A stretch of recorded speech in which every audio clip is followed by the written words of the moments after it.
I'm Justin. I'm Tom. Frank. And we're Plaid Lads.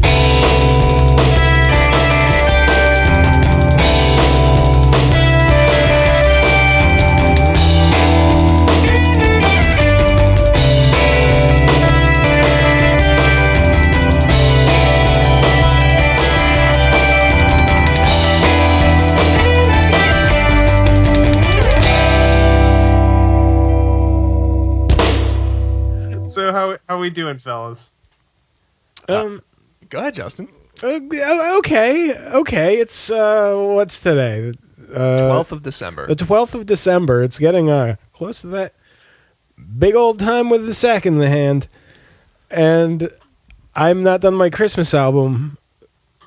You're not done your Christmas album. I'm not done it. I got so much work to do. This is a recurring refrain with you, Justin, because this time last year when you were working on the Christmas album, I want to say the beginning of November, I asked you how the Christmas album was coming because you had just started your Star Trek The Next Generation watch. Like you had never watched it before. Mm-hmm. And when I asked you how the Star Trek watch was going, you were like, oh, no, I'm too deep in the Christmas album. I can't watch Star Trek. I'm too deep in the Christmas album. I sound like such a fucking terrible loser. I can't watch Star Trek. I'm making my Christmas album. I love how at the beginning of November, I asked how your Christmas album was going, and you were like, oh, it's going to be this huge concept where Santa and I become best friends. And there's a huge fight over a misunderstanding, much like in the middle of the first Tenacious D album. And then we become friends again. And then mid-December rolled around that year, and you were like, I had to cut all that out. And I didn't do any of it. I make big promises.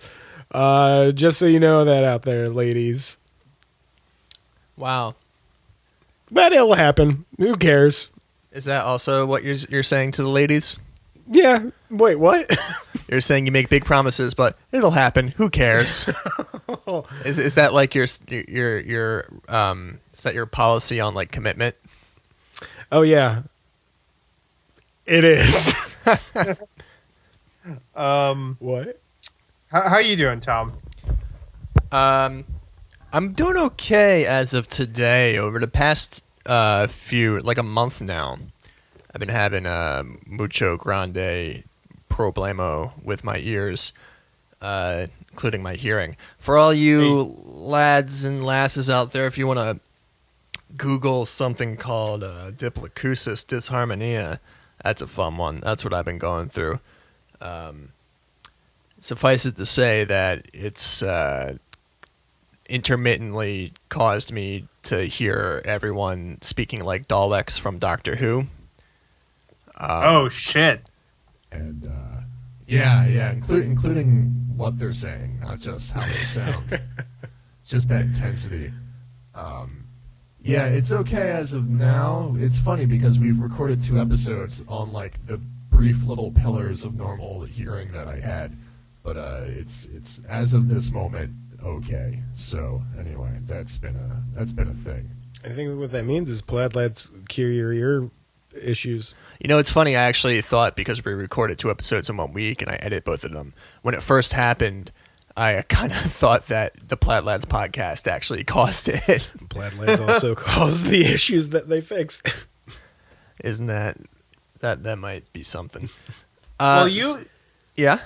No, go ahead. I mean, what I was saying is like you had also had other hearing problems. Were those related?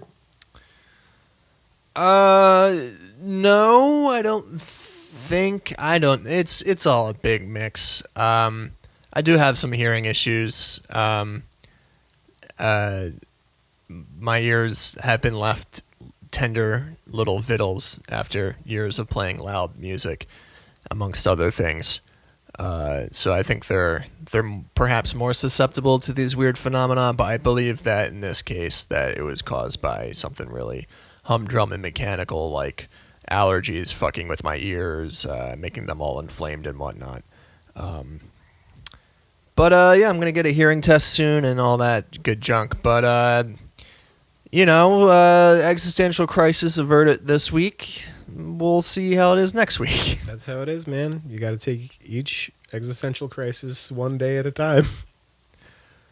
I can't do Dalek voices. It's one of my main sources of shame as a Doctor Who fan, other than liking it as much as I do. Right. So I can't do a Dalek voice in solidarity with that. Wouldn't that be more Worse? terrifying? Yeah. I don't think anyone but Mongolian throat singers could probably accomplish that. Nick Briggs, the guy who does the voice, he does that on his own. Good for him. Good for Yeah, him. he's insanely talented. So anyway, with me is I'm just kind of tired a lot, fellas. You Yeah. know, it's just my new job that's not so new anymore. Plus Old news. It's old news, but the new job plus schoolwork has left me with not a ton of time to myself. And the time I take to myself during the week usually takes the form of sleep when I can get it. And it's good. It's a good kind of stress and it's a good kind of tiredness to have.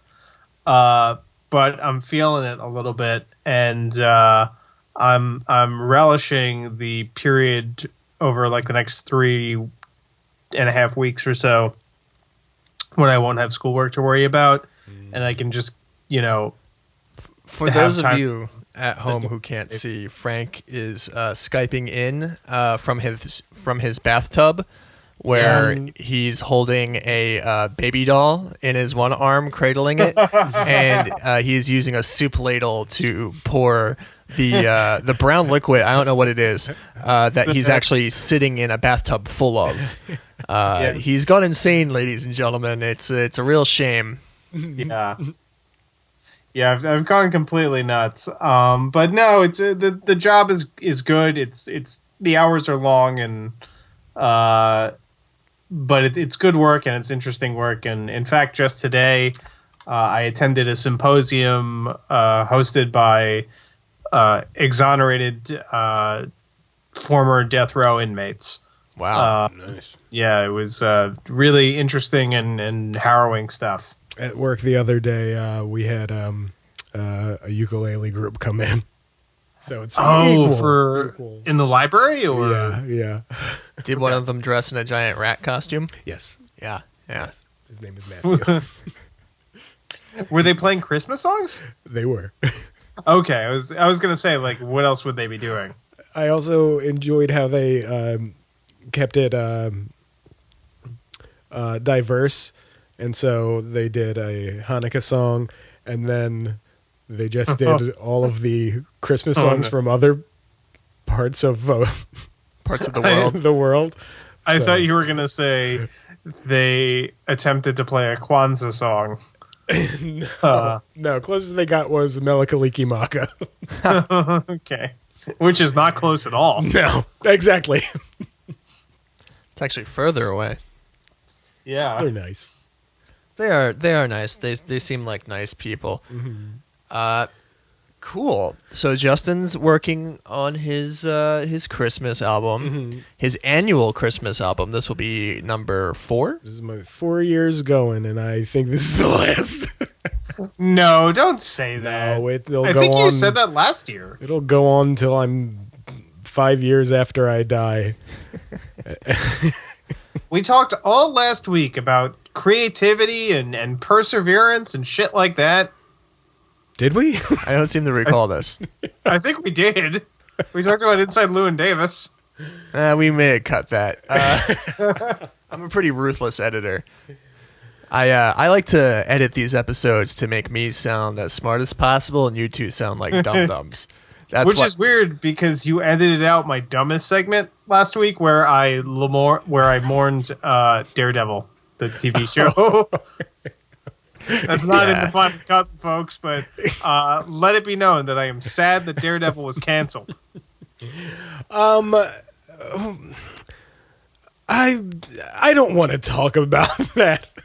Here's the thing about a lot of nerd shit. I'm legitimately super. Did you into watch the new season? No. Here's the thing. was I've got good. opinions on this shit, but I don't even care about it. It was good. It was a return to form, and it was better than any of the other 2 seasons. It was bullshit malarkey made for 'Cause you babies. didn't watch it. Yeah. I'm gonna go watch Star Wars alone. Oh yeah, I watched The Last Jedi finally. Let's hear great. it. I want to hear this. It's really bad, and I did not like it like at all. Is that true? So, That's true. Why do you say that? So it's got a lot wrong with it. It does. It does. Like a tremendous amount, a lot of shit that takes you right out of it, stops the movie dead. Last Jedi, great movie. My second favorite Star Wars movie. Well, you're an idiot and wrong. You are an idiot and wrong. That is true. All I ask is, did you prefer it over The Force Awakens? You know, that's like a reverse Sophie's Choice. See, if you hate both like equally, you don't. I can get on board with that. But it's people who loved The Force Awakens and hate The Last Jedi. I can't abide that. See, I don't understand that because The Last Jedi is so much better than The Force Awakens. It tries a lot of things and It does, and misses it's sometimes. weird. It's a strange movie, and Yeah. it does a lot of strange and interesting things. Like it tries to be a real movie that is also Star Wars. Yeah. And Now Rogue One is bad and trash, and I hate it. You're And it's- completely wrong. you're wrong. See, Rogue One. We can cut all this, but Rogue One.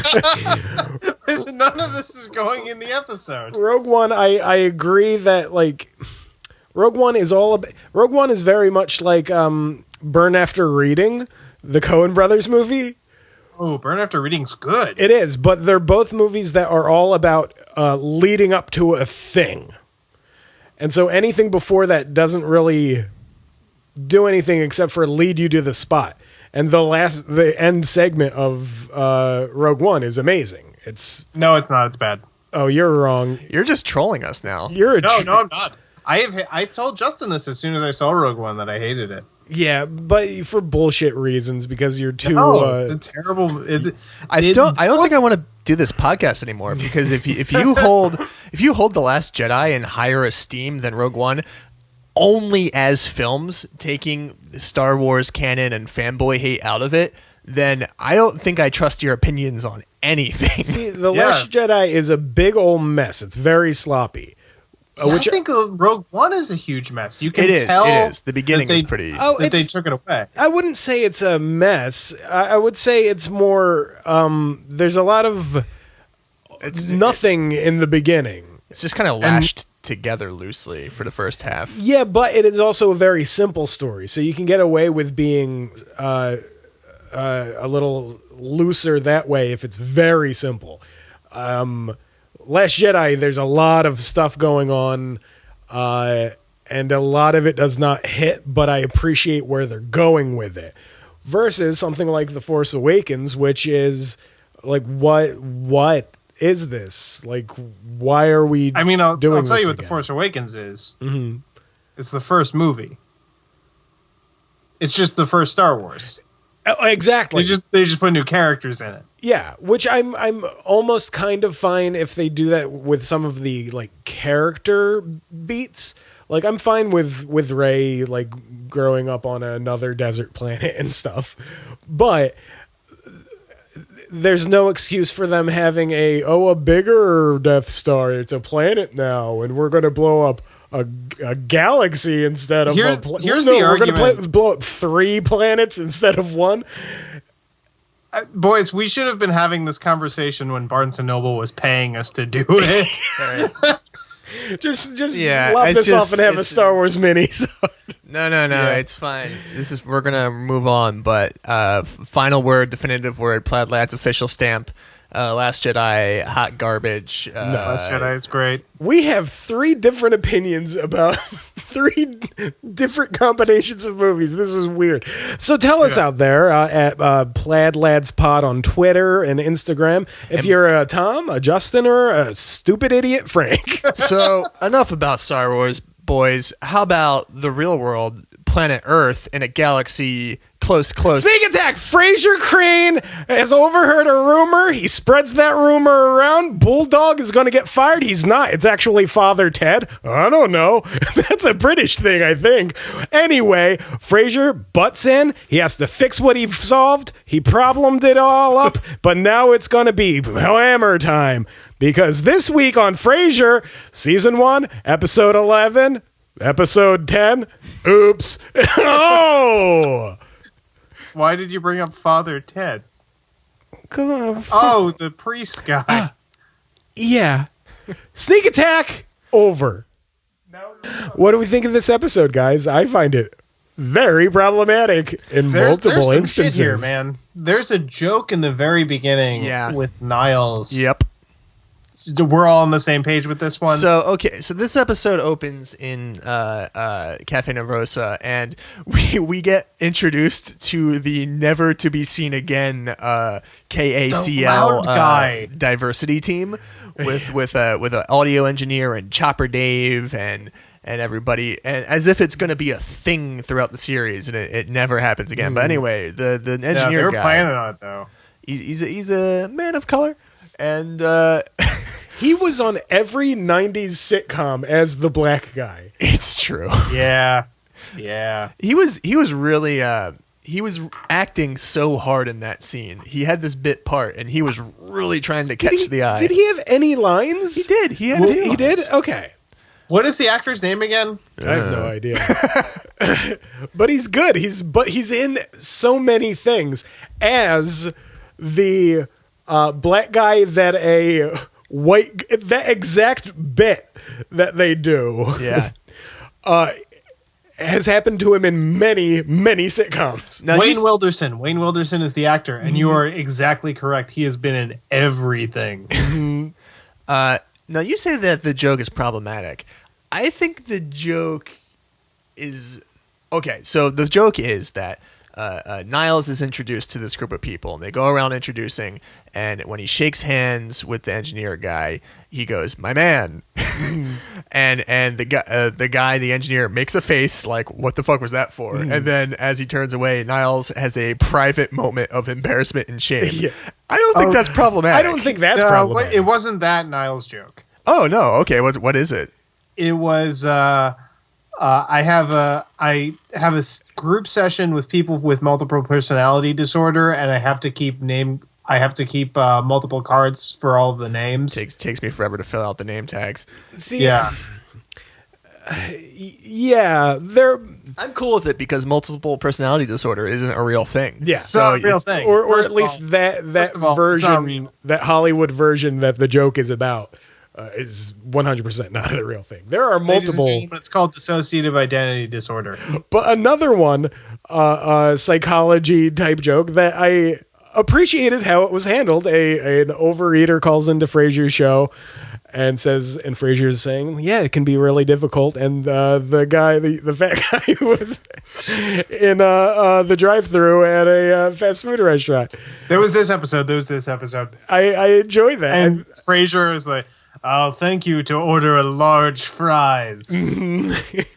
Yes, I believe you're... what is that? I believe it's waiting underneath a heating lamp. Yes, yeah. I enjoy the cute. It's a subcategory of jokes that are throughout all of Frasier. I enjoy them. They're based on outdated psychology, and Right.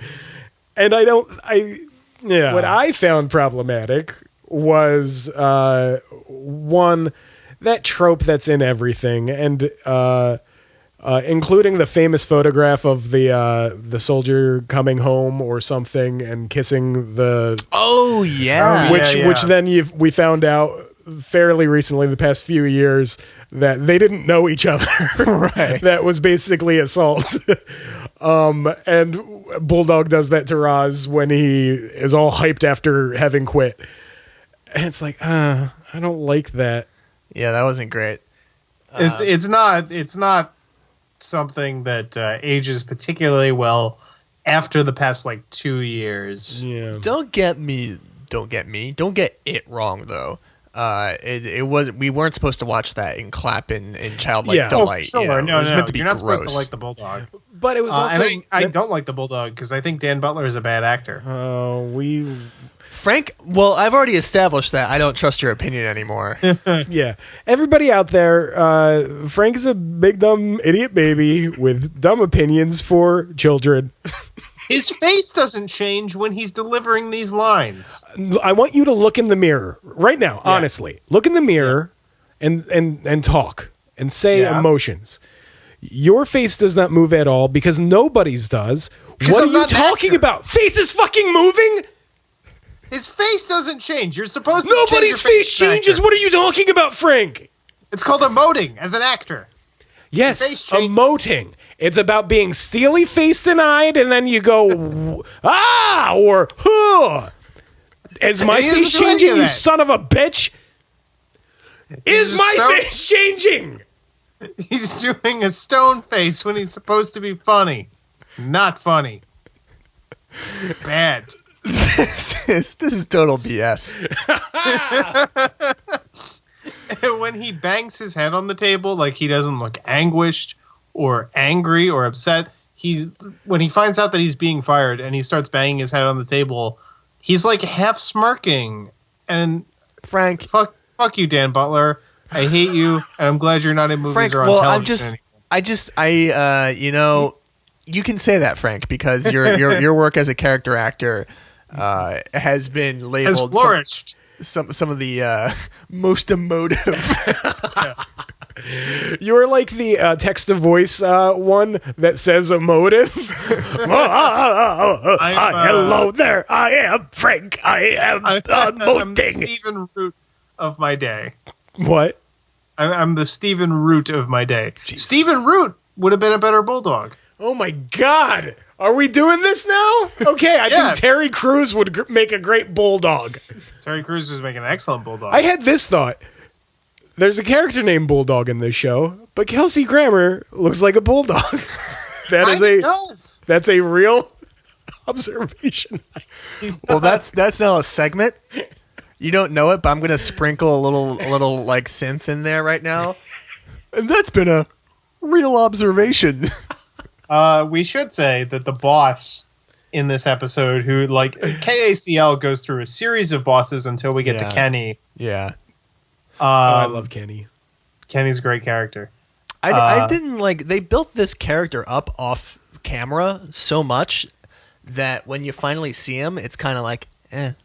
Yeah, and it's weird because John Glover is a good actor, but he doesn't look like the kind of person they build him up. Yeah, does he have a mustache? He has a goatee. Yeah, he has the chin part, but his hair on his lip is a lighter shade, so it just looks like he has the Billy Goat thing. Van Dyke. Yeah. Mm-hmm. And he looks like a Mr. Potato Head. People just smash stuff. Oh, I'll put a vest on him. And Yeah, John Glover really found his look when his hair grew out. He looks more intimidating and more sinister when his hair is longer. So when he plays villains and things later, he usually has long hair. he also does the bad guy villain thing like Dr. Cox on Scrubs I'm talking like this. This is how I am. I'm a mean man that you should be afraid of. So he talks like B. Arthur. I'm giving you a B. Arthur stare. My second problematic one was Wait! Shut up! Justin's B. Arthur. You're Estelle Getty's. it's obvious I'm Betty White, and I'm B. Arthur. You're B. Arthur. I'm B. Arthur. You're the I'm Estelle Getty's. yeah. You're the Southern Belle. Anyway, there's a joke where he says that my people say my wife is a fat slut. And Frasier says That's just not true. Your wife isn't overweight. Yeah, It's great. It's a good line. One, like hearing the word slut on a sitcom, not great. Second, I was very disappointed in Frasier because he could have, and then I tried to work it out. Maybe, you couldn't have figured out a way to say that joke, but you could have done it the other way.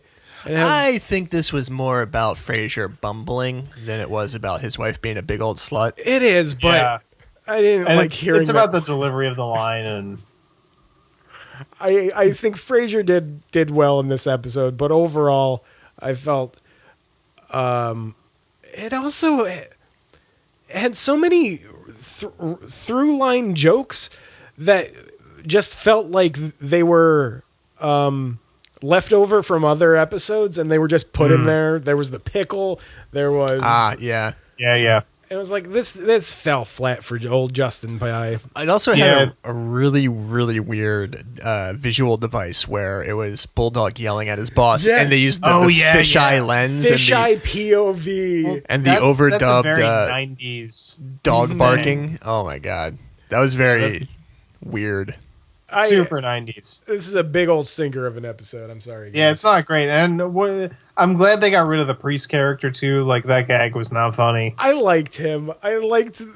I laughed out loud in this episode when Martin says that the father was filling in for Bulldog, and he just kept talking about Notre Dame. That was cute. Notre Dame. It was cute. I liked him, and how he asked, like, has anybody claimed his parking spot? I liked him. Yeah. But this is the Force Awakens of Frasier episodes. Jesus Christ. So fuck this. All right, segment over. Frank, I want you to do something. Yeah? I want you to fuck yourself. No, I want you. No, I do that enough. Oh. I want you to do a shut the fuck up at us. Yeah. Shut the fuck up. You two? Yeah, see, that was so funny. I want that to be it, but I want to turn this bit on its head. Yeah. Shut the fuck up, guys. Ah! Oh no, lads. Yeah. Go to the movies. What the movies? What the fuck? What is a movie? Well, Justin, you take this thing called a projector, and Wait, hold on, slow down. A projector? Yes, and through the projector. Wait, hold on a second. Through? you play light, usually through film or a digital file, onto a screen, and you watch a thing. Wait. How can you project light onto a screen? Wait, a thing? You mean John? Yes. I also mean the thing. Ah! What movie did we watch this week, guys? We watched Charles Laughton's 1955 film, Night of the Hunter, adapted from a novel that was later adapted into a terrible TV movie version of this, starring Richard Chamberlain. But this is a great film because it was directed by Charles Laughton. And boys, what do you know about Charles Laughton? Very little. I didn't know he existed before you said his name, but moments ago. He was an actor, I believe. Charles Laughton was a very famous actor. He got his start as an incredibly acclaimed theater actor in the UK in the early part of the 20th century, before he became a film actor. UK, you say? I'm sorry. Yeah, UK, the United Kingdom. And he became a very famous film actor. He starred in such films as Mutiny on the Bounty. He was nominated for an Oscar for playing Henry VIII in The Six Wives of Henry VIII. He worked quite a bit with Alexander Korda. Alexander Korda directed that film and a couple of other things that he was in. He was nominated for an Oscar for a film called Hobson's Choice. He had done quite a bit in his life until 1955, when he decided to try his hand at directing a film. That film became Night of the Hunter, for which he adapted the novel with a screenplay by famed film critic and film writer James Agee. And the production to this movie was a little bit of a disaster. Charles Laughton hated working with the two children who are the leads of the film. Yeah, they suck. They're not good kid actors, but their performances create like a weird dreamlike quality that I think works. Well, especially there's one moment. Yeah. We'll get to it. We'll talk about it. But the production was long and slightly expensive and troubled, and the movie was released to bad box office and worse reviews. Oh no! What fools they were! This is good movie. It's a great film. I like it.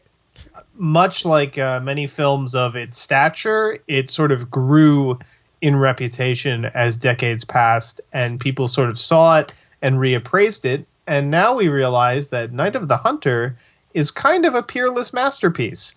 Wow, so you're saying this movie had a stature like it was the short guy in high school, and then it had a growth spurt in college, and then it went to the high school reunion, and everyone's like, wow, you're a peerless masterpiece.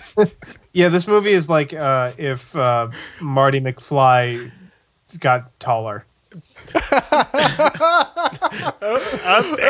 Moving on. This is one of the best movies ever made. I loved it so much. I'm done speaking. It's great. It's we should say the plot. Yes. We should talk about that. Night of the Hunter stars Robert Mitchum in one of his finest roles as a serial killer named Harry Powell, who is a pretend reverend and con artist whose chief con is to seduce lonely women for their money and then murder them, which he does to poor Shelley Winter later in this movie. But he also has a severe just hatred of women. In general, yes. He despises women to the point where there is a shot in the movie where it's much later where the switchblade with which he uses to kill people is in his pocket.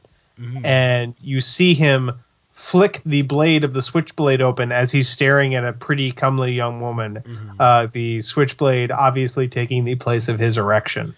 Yeah, it's a truly chilling performance. Yes, he famously has the letters for love and hate tattooed on his knuckles. Mm-hmm.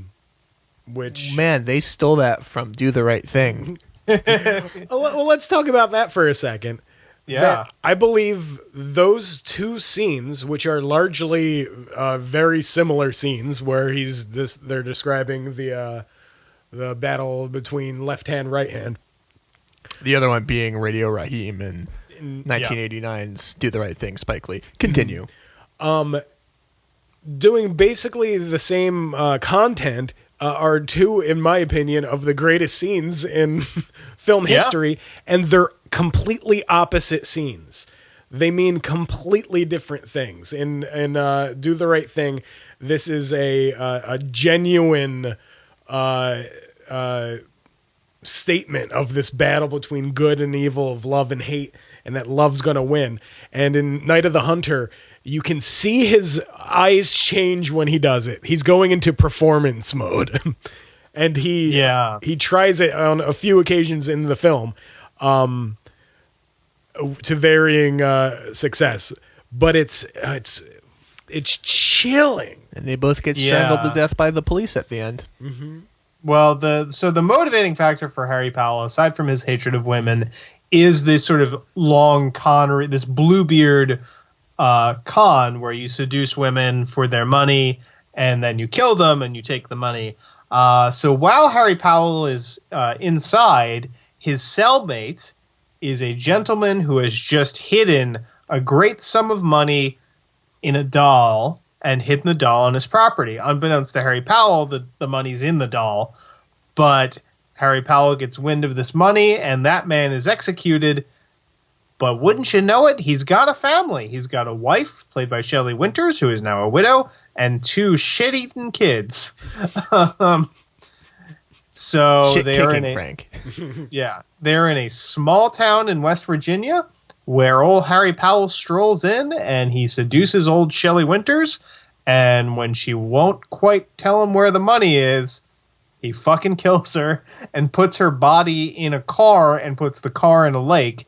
And the scene of her dead body with her hair sort of flowing through the water of the lake is very haunting and scary and stunning all at the same time. But wouldn't you know it, that leaves him alone with the kids. And the kids know where the money is, particularly the little girl, because it's her doll that the money's in. So they run away, and they run into the arms of Lillian Gish, who is a religious old lady. And Justin, you have some thoughts on Lillian Gish in this film?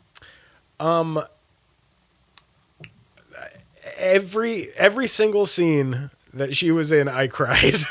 Yeah, she's amazing. Her character is... So this movie, what is remarkable to me about this movie and what I love about this movie so much is that it both satirizes a particular type of American small-townness and American religiosity, and it also takes it very seriously. Mm-hmm. Like, the townspeople are like a sort of bad Norman Rockwell stereotype, but Lillian Gish's character is a representation of the sort of beauty and the strength that can come with faith and love and preservation of the family unit. Let me stop you right there, Frank, and let's rewind a little bit. When you say that Robert Mitchum's character seduces the other lady's character, she wasn't seduced, son. She was needled and prodded by the person who I thought you were talking about earlier. By the old lady Spoon, is from Spoon's Confectioners, and she is this terrible... Bluebeard is my favorite line that she says. Terrible monster lady, and she needles the newly widowed lady to marry this very suspicious guy because she's just been taken up by his razzle dazzle of religiosity and her shallow interest in religiosity when she's just pushing for conformity for conformity's sake. That this woman that she employs should remarry because she thinks so, and that's the only thing that matters. And she pushes this woman who had a gut feeling about this Robert Mitchum fella, the actor, into this terrible situation. I hate her so much. But and spoiler alert: at the very end of the film, when he's arrested, she's the one leading the call for him to be lynched. Like, yeah, she is Bluebeard. Yeah. That's where that comes from. She's terrible. Terrible. Can we talk about what happens now?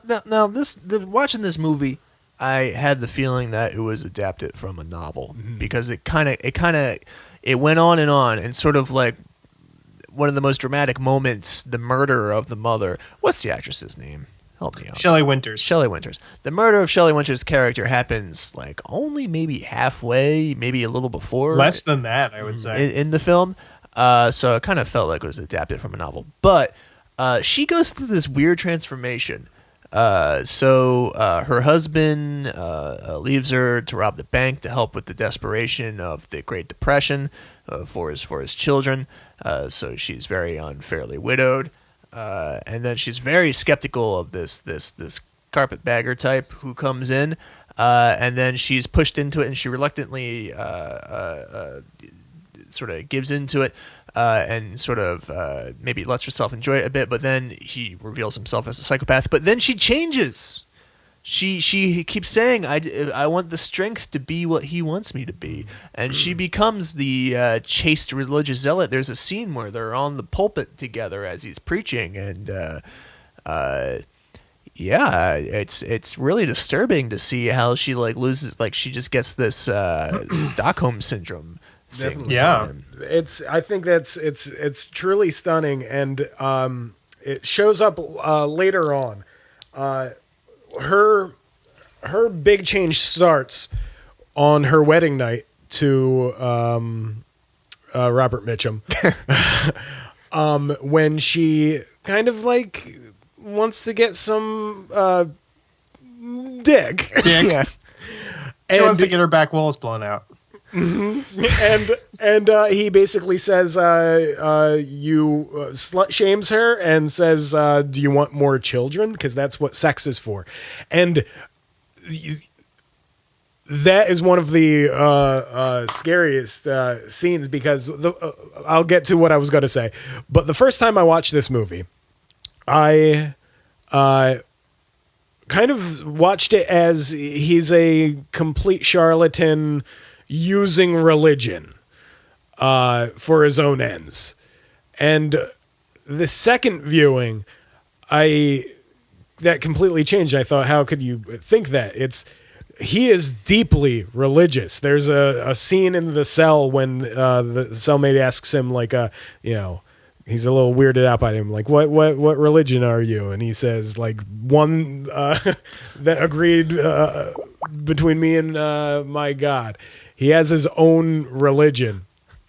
What was I saying, though? Oh, yeah. He actually believes this shit. He actually fucking believes this shit. So when he puts her down and she's at her most vulnerable, she becomes this religious zealot. Later on in the film, Lillian Gish is taking care of a bunch of children. There's a teenaged girl that she's taking care of, and Lillian Gish is also very religious. And the girl is speaking, tells her that she hasn't been going to sewing lessons. She'd been, like, out with boys. And Lillian Gish, like, holds her and says, you were only looking for love. Like, Yeah. In the only way you could. She's not shaming her whatsoever. It's so fucking gorgeous, especially for a movie from that time, that it's really showing this patriarchal, disgusting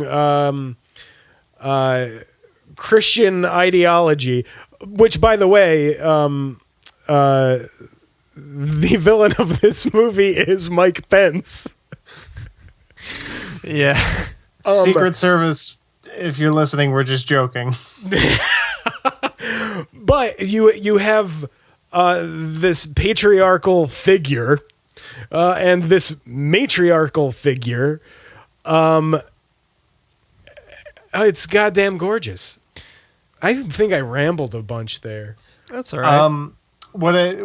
To your point, Justin, my favorite scene in the movie is when Reverend Harry comes to Lillian Gish's house at night, and he sits outside waiting for her to release the children to him, and he sits on a stump, and he starts singing. And he starts singing Leaning on the Everlasting Arms, which is a hymn, I think a really early 20th or late 19th century hymn. And which he had been singing throughout the film. And it's clear that he's doing it to intimidate. And she starts singing along. She starts harmonizing and singing it in a slightly different form. And it's clear that she's doing it as a source of strength. And is this the first time, guys, you're getting it on the air? I'm crying. Yeah. And she's clearly doing it as a source of strength and to uplift. And there's a beautiful shot that happens that Roger Ebert once called Whistler's Mother with a Shotgun, where she's framed in silhouette with a shotgun on the porch, and then she immediately shoots him with a shotgun and wounds him, and it's very funny, and it's played for laughs. But it is stunning and beautiful. And further, I submit that this film, Night of the Hunter, is the Rosetta Stone for the Coen brothers. Interesting. I'm throwing in there also David Lynch. Yes. Yeah. Yes. The Coen brothers, I think, adore this movie because they reference it a lot. Particularly in True Grit, their adaptation of True Grit, the leitmotif that they use musically throughout the film is Leaning on the Everlasting Arms. And a lot of their movies take place in a sort of abstract, phantasmagoric version of America, particularly Ballad of Buster Scruggs. If you guys have not watched that yet, Not yet. you got to watch it. Tom Waits, one of my favorite performances of the year. Tom Waits. Let's talk about Tom Waits. one of the best parts of the film, I think, which is sort of one of the middle acts, which is after the murder of the mother and the two children escape via boat, and that night sequence drifting down the river interspersed with these shots of these wild animals, and then they come upon this farmhouse and a barn, and you can maybe perhaps tell that it was filmed on a soundstage, but it's irrelevant because the dreamlike nature of these two buildings standing in silhouette against the dusky sky with a single light illuminated inside with the bird cage casting a shadow. It's one of the most, in the river on the bottom, the horizon in the middle with the two buildings, and then the dusky gradient sky in the background. It's one of the most peaceful and docile. It's got a lot of like fear tension because the two kids are sleeping in the barn. Its time is indicated passing by the moving of a crescent moon across the sky with the stars, and then you see on the dusky horizon, or perhaps it's the dawn horizon, you see the silhouette of Robert Mitchum as he sings his sing. And the boy says, "You can't ever sleep. Can't sleep." It's terrifying. It's terrifying. It firmly, for me, places this movie in a sort of phantasmagoric, but very true version of America. Which is that it's terrifying. Yeah. Yeah, I mean it's crushing because it was the Depression, and it was really kind of terrifying. Obviously, this wasn't the conscience of this film, but seeing that it was the welfare of people who were let down by the economy was upon the Christian charity of the individual, and thus people are also susceptible to the psychopathy of madmen and murderers out there. That the scene where the children are being handed potatoes when they're on the run, and then this poor woman is left to look after this gaggle of unwanted children, either unwanted by their parents or orphaned. Really a terrifying vision of what American life was back then. Yeah, this is a hell of a movie, fellas. We should say there is a happy ending. Harry Powell, as we have referenced, is put on trial for his crimes when he is found out, because he is eventually found out for the murder of Shelley Winter's character. He does get to the money in a sort of hilarious fashion when the doll, he gets hit with the doll a bunch of times, and the doll just starts spewing out the money. There's a lot of comedy in this movie for as scary and weird as it is. I want to bring up a point because you've mentioned some of the comedy, and I will agree that there is some comedy, but each example you've brought up, the first time I did watch it, I did find, this is kind of weird and silly and everything. On this watch, I took it so completely earnestly, and this is why I bring up David Lynch. So much of this film is incredibly heightened, right? One of the most hilarious and just weird, because it's odd, sequences is when Harry breaks into the house, and you just see where he should be, and there's a legit jump scare. He's suddenly in the house, and this is when he is shot by Lillian Gish, and he hops away, making weird. He makes a great noise. Just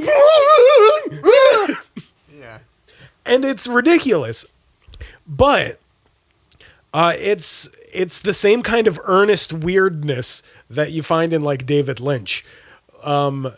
It's the same sort of thing that Bob in Twin Peaks would do. And I love those weird, strong choices that this movie made. Because, on the first viewing, that is ridiculous and odd.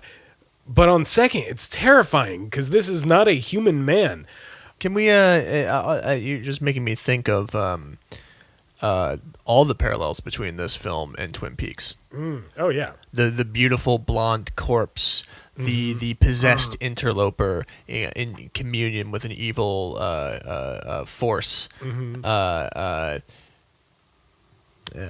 might be it.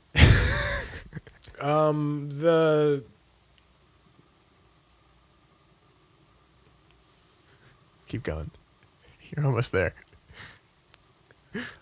Can we talk The about beatific vision of like pure good. Like Lillian Gish, though she does have a bit of some of my favorite stuff, which is like the gruff, no nonsense person who is a being of pure love. I fucking love that. It's not just a movie about like pure good and pure evil. It's about chaotic bad and loosey goosey good. Sure. Yeah. So anyway, like, but as I was saying, she's kind of like a Fagin-esque child wrangler. yeah. Yeah, I mean, she basically like whips the two and forces them to take a bath. And, yeah. It's so fucking great. It's a great film, everybody. Go see it. Night of the Hunter. Like I was saying though, like I love this movie because it takes big swings and sometimes it misses, but most of the time it hits. This is the Last Jedi of films. Jesus, no, fuck you. Last Jedi was garbage. Last Jedi is great. You are both fucking idiots. It fails as a Star Wars movie. It fails as a film, full stop. It has continuity errors. It has... Name 5. Okay, Rey is... I've been doing research on this. Rey is practicing with her staff. Between shots, she moves Are you 20 feet. also a Proud Boy now, Tom? Yeah, this puts you in a very weird part of the internet. Justin and I are nodding our heads like Jack Nicholson. All right, so this week on the pod, the Plaid Lads listen to From the Year That We're In. Oh my God, what is happening? Yeah, we're listening to a new album. From the year 2018, coming solid 6 months after the reviews, we have Courtney Barnett's sophomore full-length album, Tell Me How You Really Feel. And we are going to tell you how we really feel. We'll get to it, boys. Her sophomore record coming on the heels of 2015. Sometimes I sit and think, and sometimes I just sit. Hot on those heels. Hot on those heels by like 3 years. Recorded on her own record label, Milk Records, and then distributed by Mom and Pop. Recorded in Australia, where she is from, working with the same two people she generally works with. We got Bones Sloan on the bass guitar and Dave Moody on drums, sort of her touring three-piece, but also with some notable cameos from two musicians whom she admires, the Deal Sisters, everybody, from The Breeders. Kim and Kelly. All right,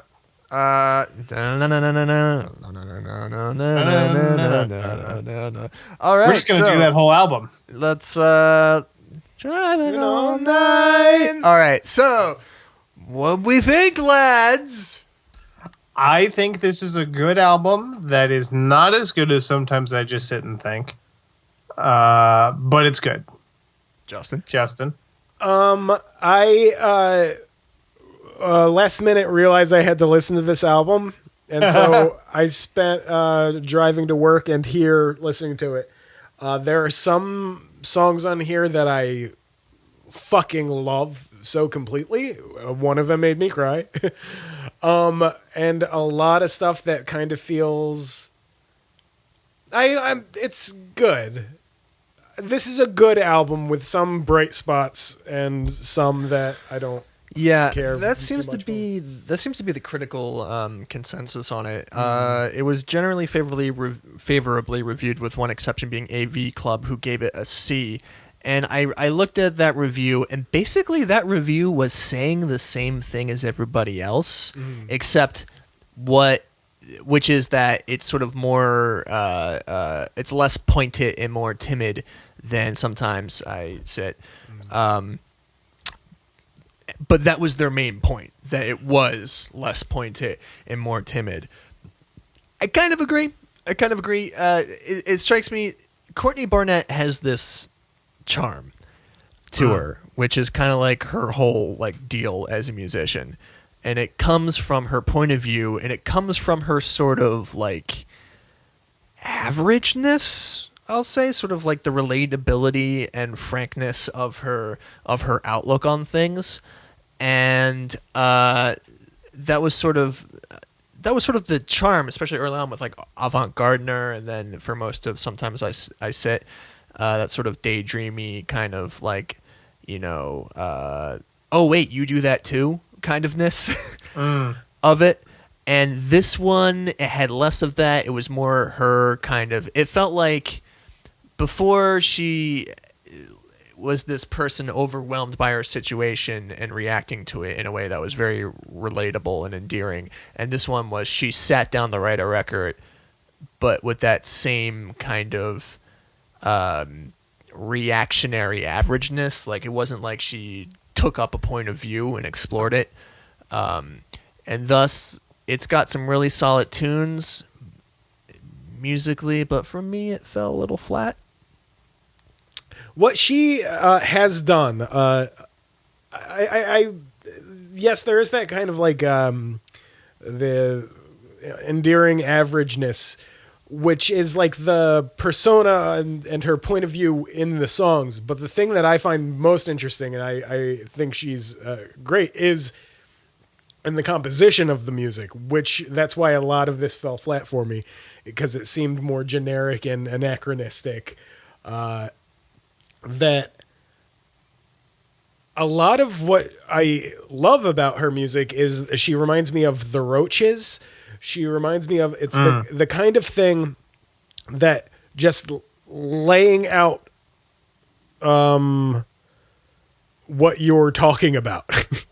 Just saying what you're talking about. I had an epiphany about her the other week while listening to some Jonathan Richman, which is that she reminds me of Jonathan Richman. Absolutely. Kind of very specifically with her vocal delivery. I wouldn't be surprised if she's kind of like super Jonathan Richman-esque. And that's a because it's such a kind of subtle thing that I'm having trouble even describing what that means. That there's not a genre of that kind of music because it's so subtle. But whenever I find something like that, I'm going to throw Connie Converse in there as a recent, who I recently discovered. For yourself? Yes, for myself. I didn't. Wait, you found where she went? She disappeared and you discovered her. I didn't find her in my basement. A Star is Born starring Justin Tortora. Yes. But that's the sort of thing that if you are good at that, and not only good at that, have an interest in making that kind of music, you've set yourself up for your whole career.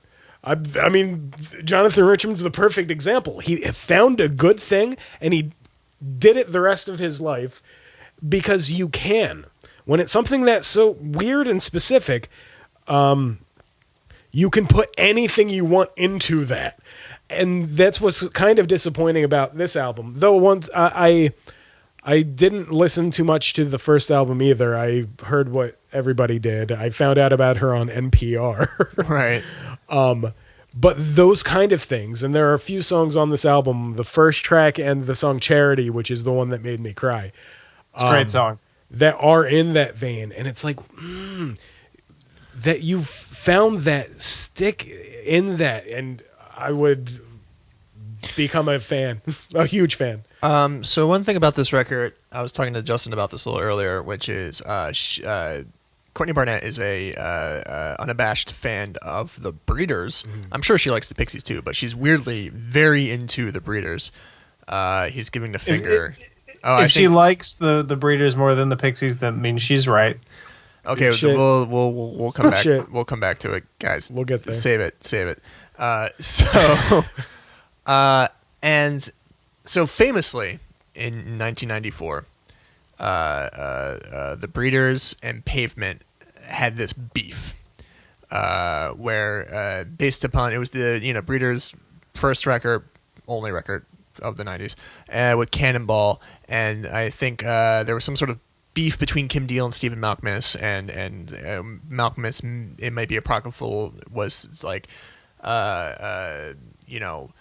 something to the tune of like, the world deserves cut your hair, but instead we've got Cannonball.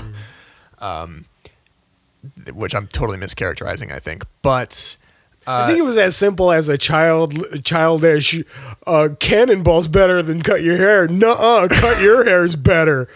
And so anyway, so there was that beef back then, and Courtney Barnett really loves the Deal Sisters, so much so that they make cameos on this album. Yet I've never heard a record that references Pavement so heavily, specifically Stephen Malkmus's guitar playing, specifically like lead noodling. Yeah. But also, I think just also a kind of general Stephen Malkmus thing, that she has some chord changes. Well, a few that are like very Stephen Malkmus and the Jicks, in a good way. I'm not saying, but yeah. And she's going on, or is on tour, or was on tour, or played a few shows with them. And Yeah. I at the time, I hadn't heard this album. I felt that's kind of weird, but no, it makes complete sense. It's this weird irony because she's Australian and she was very much like an outsider, but she sort of got ingratiated by a very specific sector of the American indie rock thing. She worked with Kurt Weill, who's sort of like the standard bearer of Matador, obviously the founder of American indie rock in a way. And then who else should drum for them besides Janet Weiss, sort of American indie rock percussion royalty, not least for working with Stephen Malkmus and the Jicks, and the rest of the sort of Cascadian indie tradition, your Slater Kinneys, your Quasis. Your Wild Flags. Again with the Wild Flag. We'll get there. We're going to get to that album. It's like the last band with Janet Weiss that I haven't heard. Yeah, cool.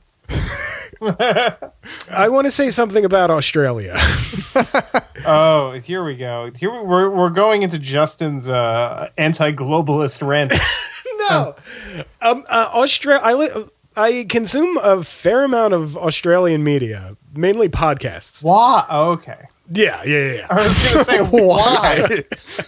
Jesus, Frank, tell us how you really feel. Yeah. And Australia is so similar to America. It's this, or at least my experience of America. There are lots of like rednecks and Oh yeah. And I feel like I could go there and live my exact same life. And that's a weird thing about Courtney Barnett, is that She kind of confirms that. yeah, it feels Yeah, like yeah. so very specific to She feels my life and my area. Yeah, she's like the Australian. She's from Australian South Jersey. Yeah. Yeah, kind of. Now Frank, you said you saw her. Yeah, she rules live. She's really good. She fucking shreds when she plays live, and she's really loud. And she does a lot of playing with the pacing of certain songs. Like she plays depressed and kind of fast. And she messes around with avant-garde a little bit too. Like she noodles a bit on that song more. It's pretty cool. She's not content to just play the record. Right. When she's playing, she always just kind of fools around. I am not saying I'm the same as Courtney Barnett, but she and her band remind me of the time I had a 3-piece backing my songwriting stuff up, including Justin Totoro on the bass guitar. On the bass. And shout out to Sean Sachs, the best local drummer. Sean Sachs. It's a true fact, everybody. He is great. He's a great human being. There's nobody who, when you say Sean Sachs, won't say, he's a great human being. He makes balloon animals for children. For a living, and then he plays drums in a billion bands a night. Anyway, moving on. Anyway, so back in those days when I was writing songs and I had a 3-piece, they remind me of that, which is they're just having fun being a rock band. There's not that sort of cerebral world building or ardent professionalism. These two dudes. It might be a bigger band now, but these two dudes she's playing with and has been playing with seem like the people she just found in her local music scene and have been with her for years. And they don't seem like auteurs or hipster snobby types. They seem like they're genuine musicians having fun, so they're just playing loud and they're jamming, and it's probably a blast to watch. Yeah, it's super fun. If you get a chance to see her live, take it. Because...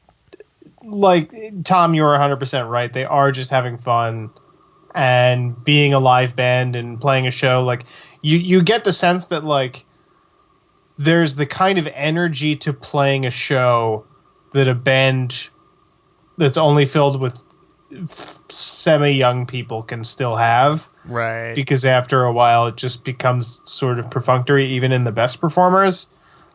There's still like a spark there.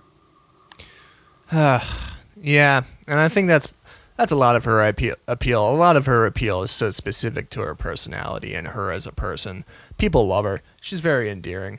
She is. She's very lovable as like a figure. That's why she put that big moon face of hers right on the cover of this album.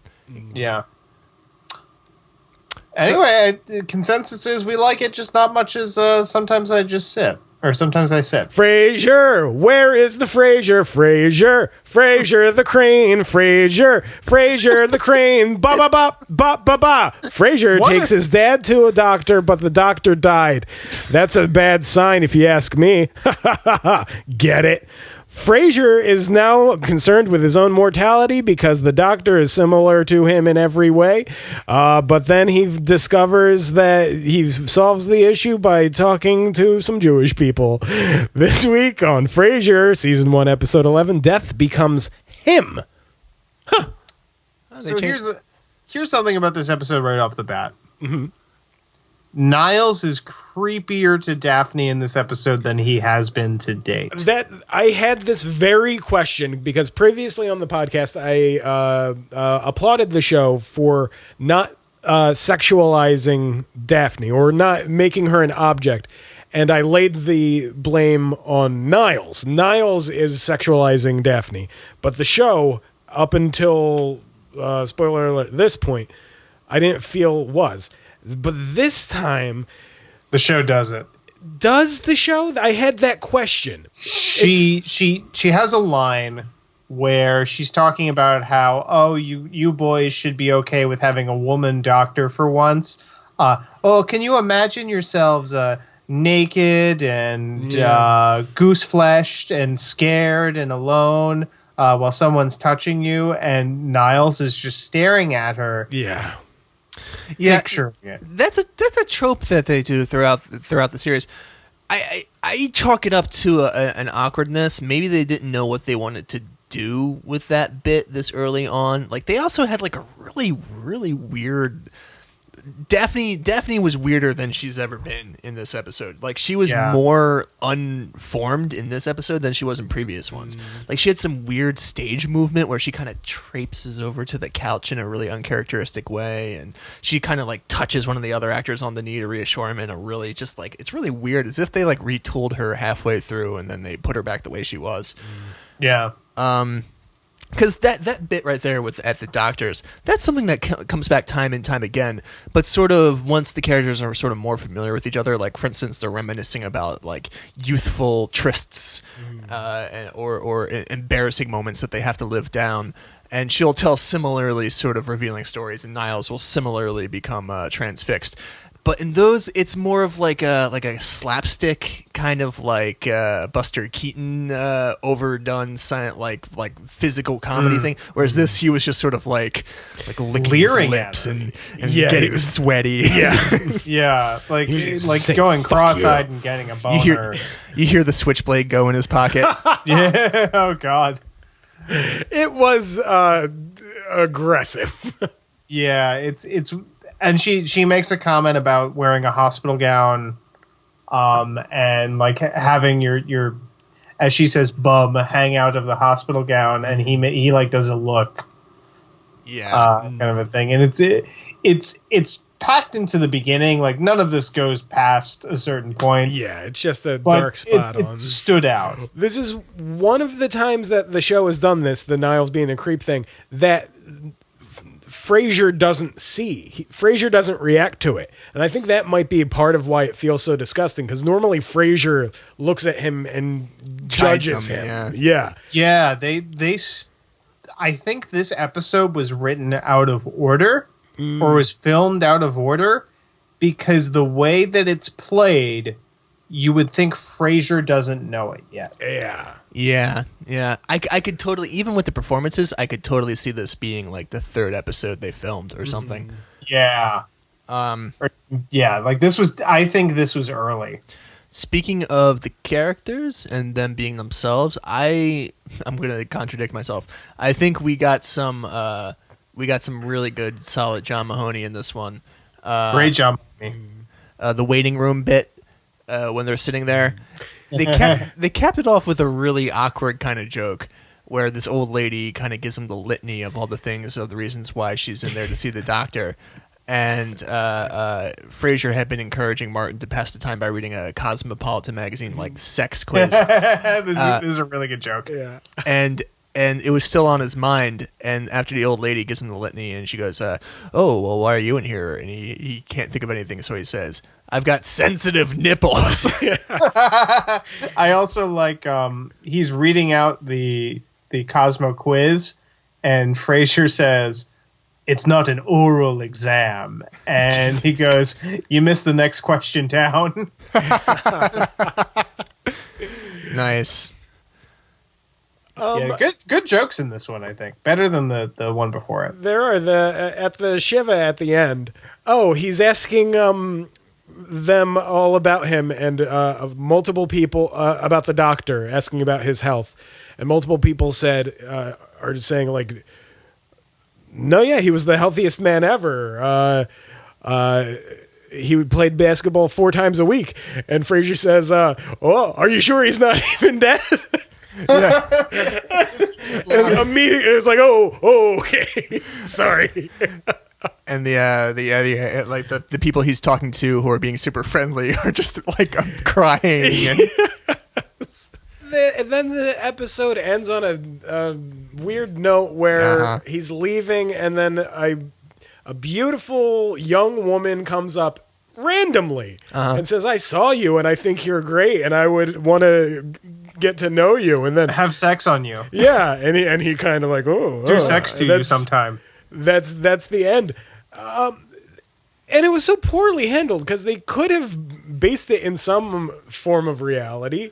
Like I was literally thinking, like multiple people said they listened to a show. Have her be a listener, not just, here is a random beautiful woman to have sex on you. Justin, first of all, grief makes people do weird things. Second of all, this was a Jewish funeral. It was they were sitting Shiva, so you don't know the shiksa appeal of Kelsey Grammer in the Jewish community. Right.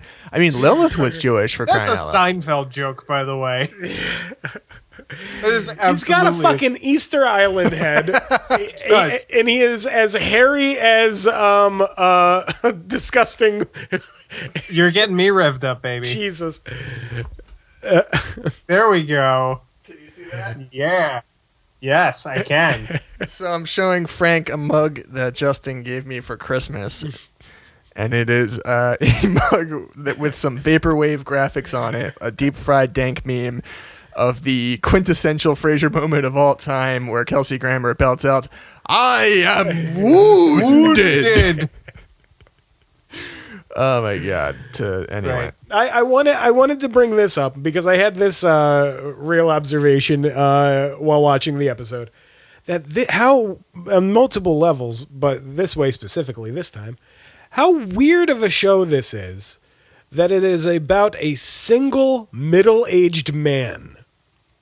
Yeah. And the life and travails of that person. Jesus. Jesus, naked Frasier. You don't want to have sex on him? God. But normally if it's either young people or middle young, or if they're middle-aged, they have children. This is a very odd show. Yeah, no, that's one of my favorite things about this show. That it's about it's not about adolescence or late adolescence or prolonged adolescence. They are adults, and the story continues. The tribulations, defining yourself, living your life, and the conflict continues. And I find that very satisfying in a show. That it's not about becoming who you are. You are who you are, and you still have to deal with shit. Real quick, I'm recommending, I mentioned it earlier in the podcast, on Netflix, the new Coen Brothers film, The Ballad of Buster Scruggs. It's an anthology Western. It is, by turns, funny and terrifying and sad and fills me with joy. It is the Coen Brothers' most direct reckoning with doom and death that I can think of. And Tom Waits gives one of my favorite performances of the year. The Ballad of Buster Scruggs. Everybody go see it. Nice. I just finished my first watch of Avatar: The Last Airbender, and I just last night finished watching The Legend of Korra. Watch both shows.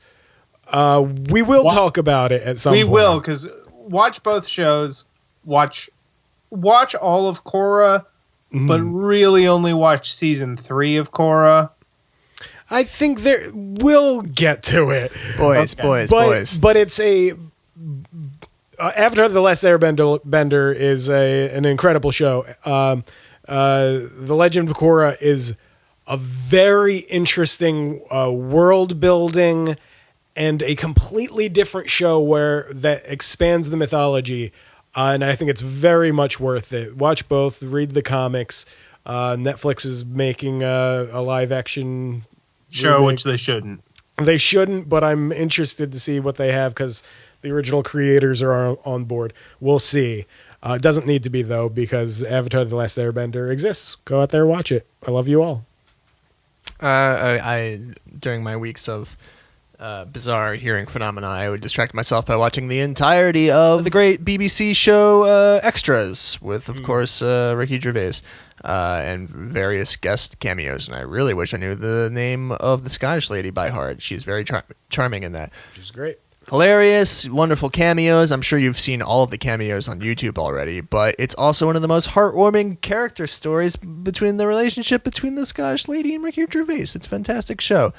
Go watch it again, maybe, perhaps, if you haven't already. Next week, everybody, guess what? It's Christmas. Christmas time is here. Everybody cheer. We're talking Christmas stuff and all that shit, and then it'll be over, and we can move on with our fucking lives. Maybe my album will be done.